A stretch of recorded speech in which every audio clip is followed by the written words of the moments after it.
All right. Oh, Oh, man. okay, so let's see. Doing just a couple more adjustments. Look at the golden hour. Golden hour, yeah. It's fun. Actually, we're a little bit pre-golden hour. Pre-golden hour. Golden hour is like my favorite time because it means I'm about to eat. Honestly. Yeah.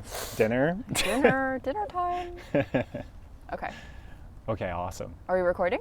Yep, we're recording Nice. now. Okay. Great, so hi. Disclosure, I'm a little congested. Sorry, I have to say it now because people are going to be like, wow, why does she sound that way? But it's because I'm like, okay, go for it. Little phonase action. So Yeah. Oh, yeah. some steroids. Yeah, just a little bit. Just a little bit. Honestly, same. I got, Yeah. I got like nasal rinse from CVS and things like that, but with time. Eric, we're just This is actually, we're talking about really is an seasonal affliction. allergies. Yeah, it really is an affliction. Okay. Okay, great. So first off, thank you for being here. If you could just introduce yourself for the camera, please. Sure. I'm Tracy Pan. I'm a second year medical Yeah. student now at Stanford, and I'm from the Bay Area, and I'm really happy to be here. Yeah.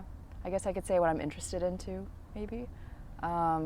I really love working with kids. My mom had a daycare while I was growing up, so I had kids running around my house all the time. And because of that, I've taken an interest in pediatrics. So we'll see where that one goes. Oh, awesome. I've been having a recent, maybe surgery, cardiothoracic surgery era, but we'll see. That'll probably change. Yeah. So many cool options to choose from. Truly, yeah. So the first question we have for you is, what got you interested in medicine? Yeah, so I'd always wanted to be an interior designer and actually a chef when I was really, really young. And up until middle school, that was like all I wanted to do. I'd never considered medicine. And then we started learning about the heart in 7th grade life science, and I found it to just be the coolest thing. And I remember my friends and I would go to like a poster of the heart and all of the veins and arteries and trace out the pattern of blood flow through the poster. And then one day I came home and I told my mom, like, oh, I'm kind of interested in medicine. And she went to the Asian grocery store and bought a pack of 2 pig hearts and brought them back home, and she was going to cook them. But before cooking them, she was like, oh, Tracy, if you want to like dissect them and study them, because you guys are learning about the heart, like you can take these hearts and like cut them open. And so I remember cutting open the hearts, following like a YouTube video on how to dissect them. And it's funny thinking back on it now because we did that dissection like a year ago, right? Yeah. Except, under very different circumstances. But I remember at the time thinking it was so cool, like seeing the translation of what I was learning in the classroom into the real world and being able to do something hands-on and see the valves and see all the, the arteries and veins and chambers of the heart. It was just the coolest feeling. And I think it just ignited this curiosity for science that has continued, for the rest of my life. And then moving forward, I think my interest deepened in high school. I did a lot of sports medicine. So learned how to, take care of athletes and take care of their injuries. And I think that added like a personal element to it of like, oh, these are people that I'm working with now. It's not just a science, it's also, these are human beings that are injured and need our help. And I felt a lot of gratification in that work, just being able to help people get back on the field. And I felt a lot of purpose too, so yeah. The next question we have for you is, if you could please describe the type of doctor you would want to see. Yeah. I've been thinking about that a lot recently because I went to Nepal for my Med Scholars project, and I remember shadowing this doctor for days and days on end. I really latched on to her because she was just the type of person and doctor I wanted to be. And I've never really defined those characteristics for myself. I think for me it's just you identify certain mentors throughout your career who just really are the type of person you want to be. But I remember she was just like, she was a pediatric ophthalmologist, and she was just so confident, had a great sense of humor about everything, could joke with her patients, but she would also just, she would, if she saw a problem or needed to be serious, she would crack down and be very, serious with the parents. And she just had this sense of authority and self-respect. Self-respect, but also respect for her patients. And so I just love the way she carried herself and her bedside manner. And I think she's just like the type of doctor I want to be. Someone who respects, her patients and has a lot of respect for herself, but also has a lot of empathy and has a sense of humor too. I think the last one's really important. Great. Yeah. Most definitely. Yeah. So to follow up a little bit, you mentioned being interested in pediatrics. Yeah. What initially got you interested in pediatrics, and how do you want to connect with pediatric patients in the future? Yeah, so the reason I became interested in pediatrics is because my mom has a family daycare. So she started that when she and my dad initially moved to the States. And she started it around the time I was 5 years old. So they didn't speak very good English. Like, this was probably one of the very few jobs that she could take where she could make some money on the side and also be able to take care of us at home, because we ran it from our house. So growing up, there were always between 2 to 6 kids running around my house every day. And so I would come home from school and be greeted with the sound of either happy shrieking and giggling and bubbly noises, or it'd be just kids throwing absolute temper tantrums. It was you never knew what you were getting. I helped her a lot whenever she needed help, changing diapers and just playing with the kids. And it was really amazing for me to see how she became a part of these kids' families, and she really raised them. So she would bring in a kid when they're 6 months old and still couldn't crawl or do anything yet. And they would sort of graduate her daycare when they were 4. So between the ages of, half a year to 4 years old, she was there for really the most formative part of their lives. And she would raise them as if they were her own kids, teach them Mandarin. She would, create, home-cooked meals for them. She would really just treat them like her own kids. And a lot of these kids have stayed in our lives through various ways. We still go to birthday parties. We still, one of her first kids, he's 18 years old now. We're very, very close family friends with them, and we spend all of our holidays with each other. So it was really inspiring to me to see how she truly loved these kids. Yeah, so I'd like to emulate part of that in my career. Such a wonderful Sorry, response. I'm tearing up a little bit. It's beautiful. Sorry, I kind of cry easily. No, it's one of the most rewarding things, especially if I could ask a follow-up on that. Yeah, too. yeah. There's this beautiful aspect in medicine and pediatrics in particular. I think of going through time with your patient and with people you care about, and building that sense of community. What are some specific or general things that you kind of learned from your mother growing up Oh boy. to translate into clinical medicine?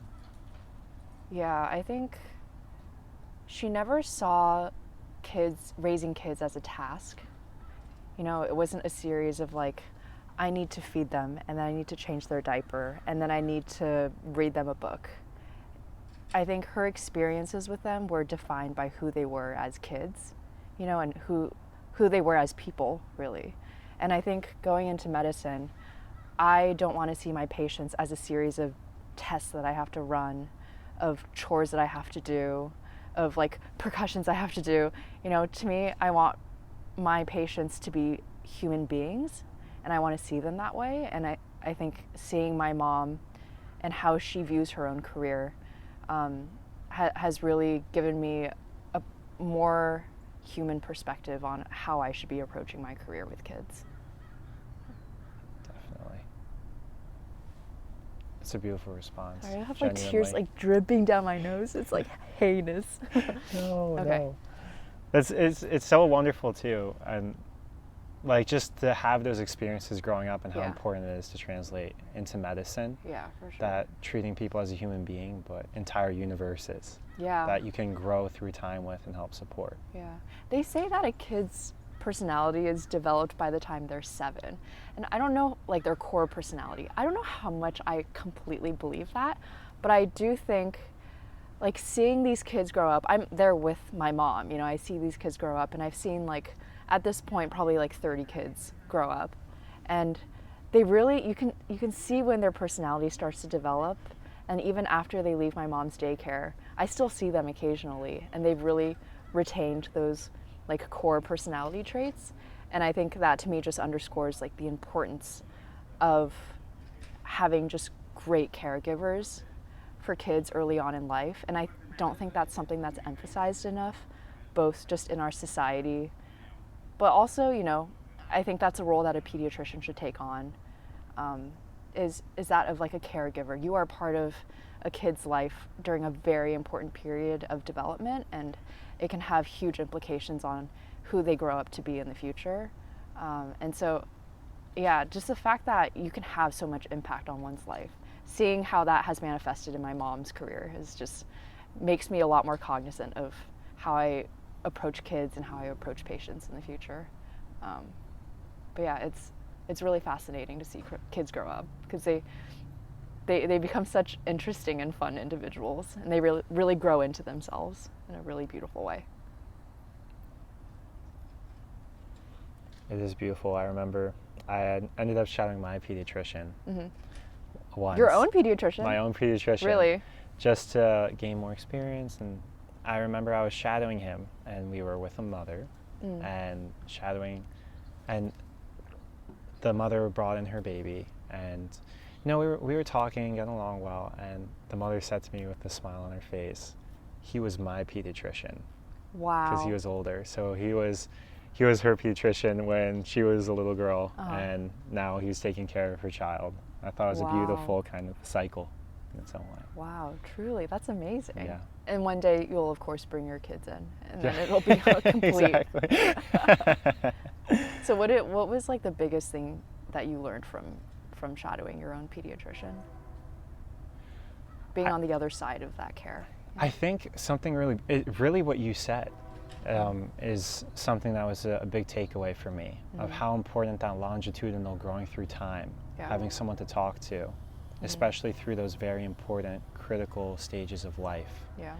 That as a caregiver, I think that's invaluable and such an important part of healthcare. And the fact that in pediatrics, the holistic aspect of medicine plays such an integral role on top of that trust that you build over time, I think is so beautiful.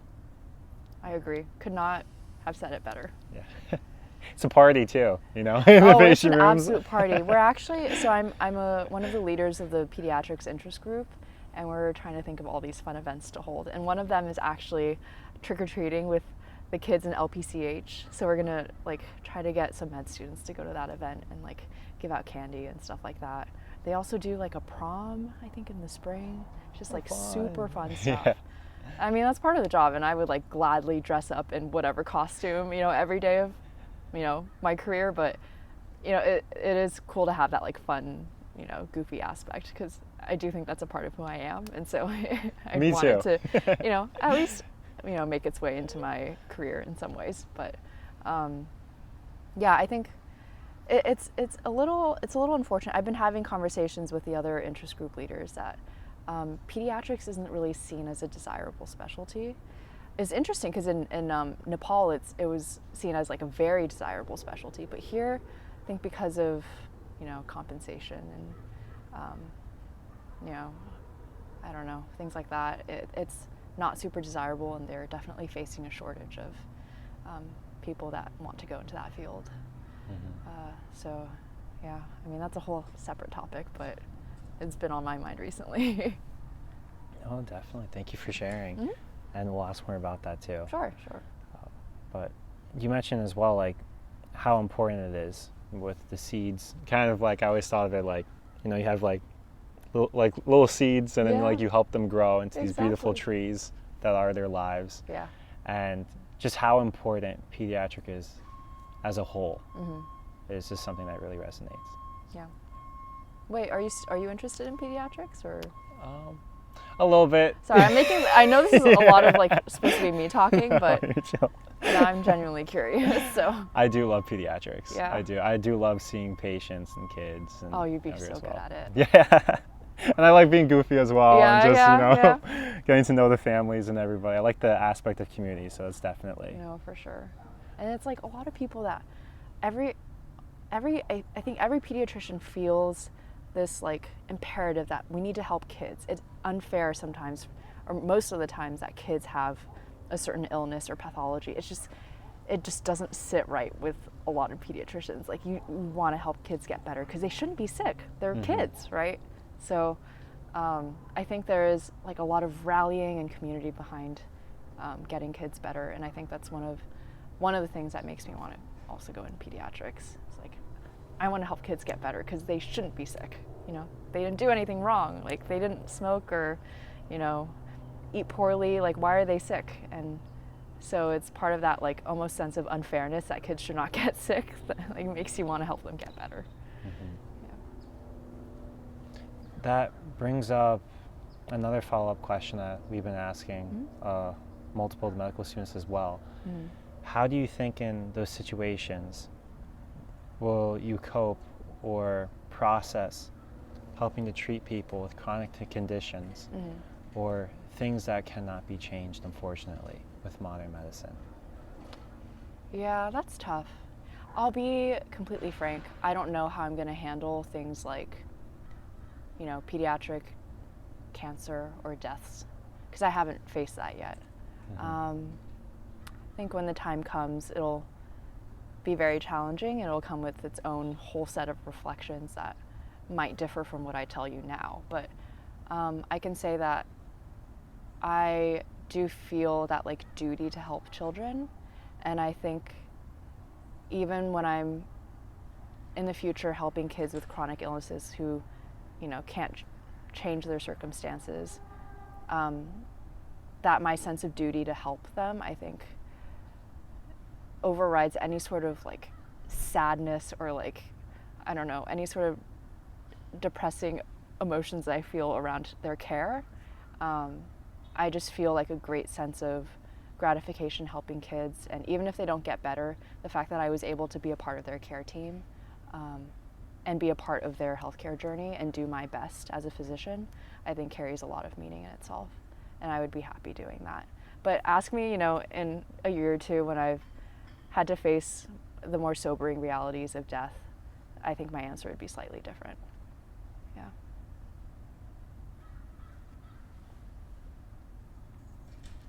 You mentioned this really beautiful sense of duty and finding meaning within that, being a caregiver, supporting people, healing through very holistic, caring lenses. What do you believe is the meaning to life?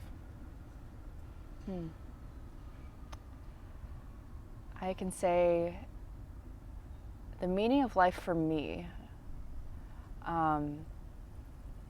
and sort of in relation to how I spend time with others and how I prioritize other people in my life, is like sustenance. I don't know. That's like that's a lens through which I view my career in medicine, and also with my cooking, is like, what is a core feature of both of these things that are arguably the two biggest components of who I am?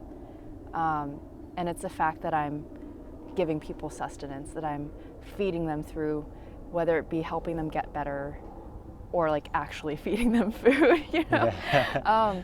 But there's something about just like helping people just attain the core things that they need to just live and be happy human beings. That's like, for me, the core of what it is to live a good life. And for me, at least, so I lived like, because I'm from an immigrant family, first generation, low income background. For me growing up, I was always very happy, and I think it's because I always ate very well. I always had a wonderful family, and I had great friends. And so the meaning of life for me was always through sustenance of like, I was always eating great food that my mom lovingly cooked. I was always, sustaining, my emotional well-being by being with friends and family all the time. And so for me, the meaning of life is sustenance. It can mean a lot of different things for different people, but for me, it's just like, I don't need, the newest, fanciest, phone or nicest pair of shoes or handbag or whatever. I just need the core things that make me happy as a human being. And I think at this point in my life, I've identified what those are, which are just physical health, right? Just being a healthy human being, having wonderful friends and family that support me, that I can spend time with, eating great food, which we certainly do enough of. We definitely do. And to me, like, those are the core things I need to be happy in life, and those give me meaning in life. And I will also say, finding meaning in my career is a big one too. And so sustenance in that regard is like feeding like intellectual curiosity and finding gratification and filling that part of my life as well. So it's a little bit of a vague answer, sustenance, but I do think it applies to everything that I find important in life.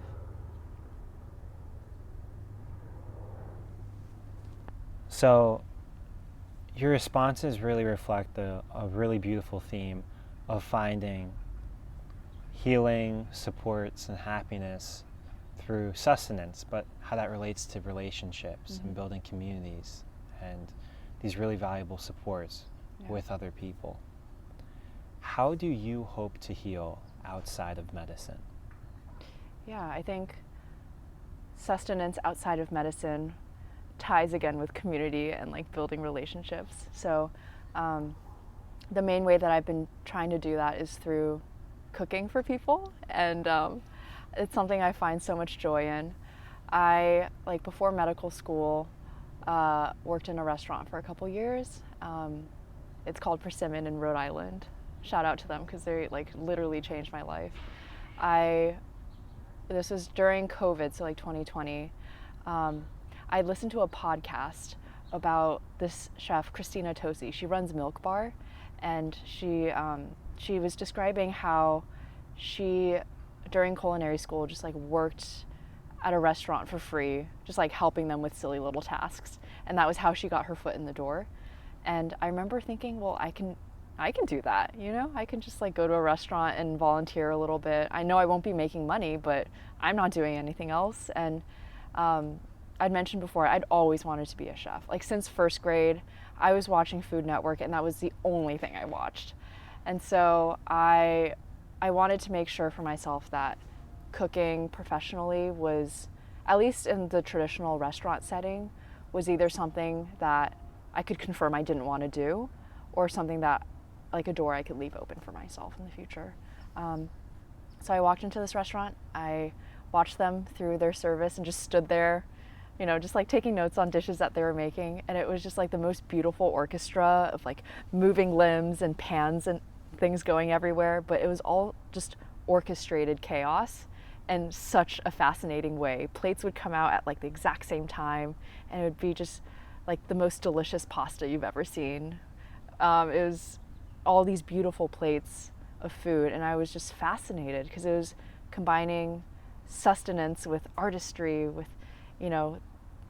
this other element of like almost acuity, it feels like you're in an ER in a way. I found it really, really cool. And so I volunteered there for about 3 months, just learning sort of the language of the kitchen, how to move around, how to do simple tasks like wash lettuce. My first task I remember was shucking corn. So that's something that's going to stick with me forever. And then I worked there as a line cook and had my own station. We call it garde-manger, which is French for like cold dishes and things like that. So I had my own station, prepped, cooked, and plated everything for another like year and a half or so, and then I graduated college and had to give up my position, but been lucky enough to work in different restaurants around the world, and I've learned so much But coming to med school, I didn't want to give up that part of my life because it's so core to who I am.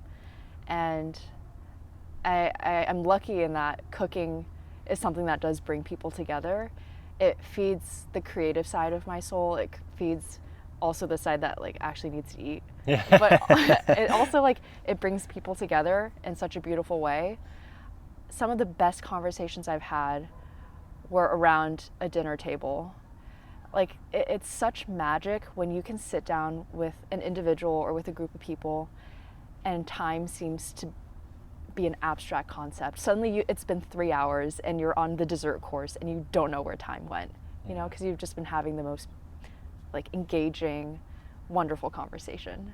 And I think that's speaks to sometimes of food, but also just sort of the environment that eating together like puts you in. It puts you in conversation with people, and I think it just brings out a really beautiful element of like relationships and friendships. And so I've really tried to continue that in med school. And so, I mean, you've attended some of these, but I've tried to cook for my friends. So I think last quarter we were able to do a dinner every single weekend. It didn't matter, rain or shine, finals or no finals. We were cooking, my friend Sanjeeth and I were cooking every single week, and I was pushing like 5 dishes out of a tiny kitchen with like this much counter space. But it was so much fun. And I remember some of like the games that we would play after dinner.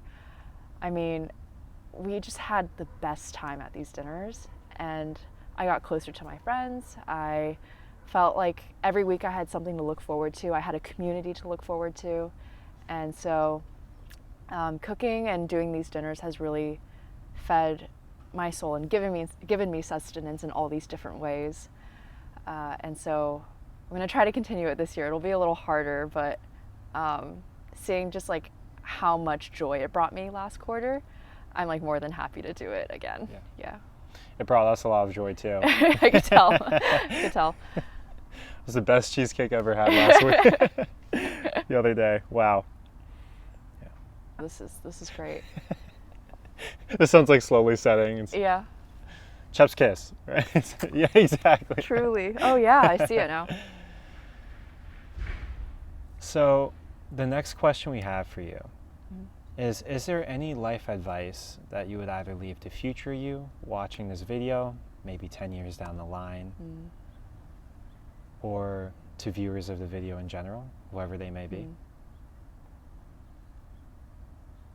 Yeah, I think, I'm always a little bit scared of not truly enjoying and living in the moment. And I think there's this very cheesy quote from The Office. I can't remember the exact words, but it's Andy talking about how you don't know they're the good times or the good old days until they've passed, something like that.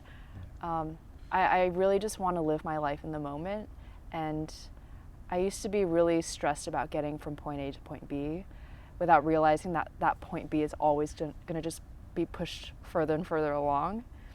And I don't want to live my life looking to the next end point. I just want to live it being happy the whole time. And so I think the way that I've approached medical school is knowing that it's going to be a really long journey, and it seems like there are these checkpoints of, oh, we have to go to residency, and oh, we have to go to fellowship and then become an attending and, you know, hit all these points. But in my head, I really just want to live my life as, you know, a 24-year-old. Medical school is not, in a different way than like when I was an undergrad, being a student was my identity. I was a student. Nowadays I look at my life thinking, oh, I'm Tracy, I'm a 24-year-old, I'm just living my life as a 24-year-old, and I happen to be in medical school. It's not central to who I am as a person. And I've really just tried to live my life like kind of knowing these endpoints and checkpoints are in the future, but really just trying to live as happily as I can with as much integrity as possible, you know, and just try to value and spend time with as many people in my life as possible. And those core tenets, I'm trying to remember those and live those out for the rest of my life and not try to stress myself out about what I have to do next to get to the next goal. So hopefully in the future when I see this, I will have continued that, but we'll see. I'll probably be stressed about something, but as of now, I'm trying not to stress as much as I did in undergrad and honestly my entire life. Just be as happy as possible and spend time with my friends and family, cook a lot, and yeah, and just be happy. Yeah. So hopefully people who view this video, you know, being a Stanford med student is like hard and you do feel a lot of pressure sometimes, but we have a lot of fun. And I feel like we are really good at just living our lives as, you know, whatever range 22 to 30 something year olds. Like we're just living life. And I think we do a pretty good job of that. So. Most definitely. Yeah.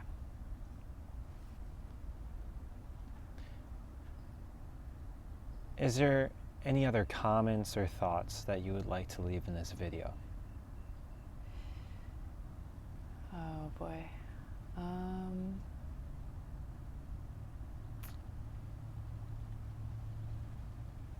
I don't know. I actually, what comes to mind is, this is nothing, you know, super profound or anything, but I remember during my white coat, we all had to like kind of on the spot think of who to thank in our family and what to say on that stage when we were getting our coats. And I remember thanking my family for always being there for me and always like teaching me how to eat well and have a good time, something like that. And I would say for anyone watching this video, you should do the same. Just like spend time with those that you love. Life will figure itself out. But always eat well and spend time with family and friends, and you'll probably be pretty happy because of that. That's basically it. Yeah. Great. Tracy, thank you so much for this interview. Thank you. It was really great, and it was really a privilege and a pleasure for us. Thank you. Thank you for having me. The bandwidth is No, getting a little are you short. kidding me? No, that was very deep. Off the cuff though. Especially that's the goal of what we're trying to do. Okay, that's good. Especially with like I love the conversation what you're talking about with your mom.